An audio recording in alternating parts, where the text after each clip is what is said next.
كلما تلبدت سماء الجزائر بالغيوم تمطر بالمغرب، فتصدير الأزمات منتوج مسجل باسم البلد الجار.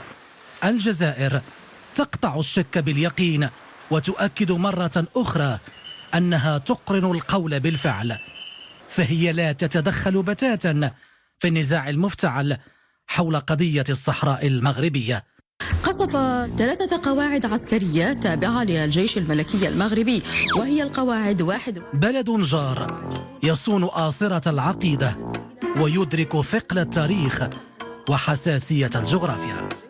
ولا أدل على ذلك التلفزيون الرسمي الحيادي المهني الموضوعي يوثق لملهاة أو مأساة أو ربما لكليهما.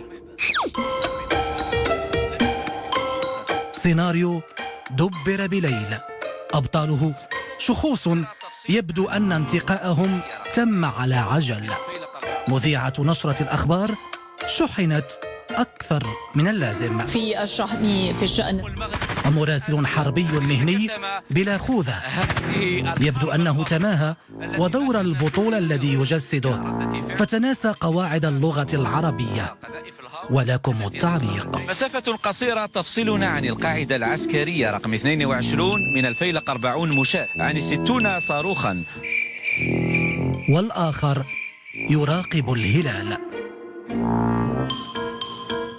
أما الإخراج فعفى عنه الزمان.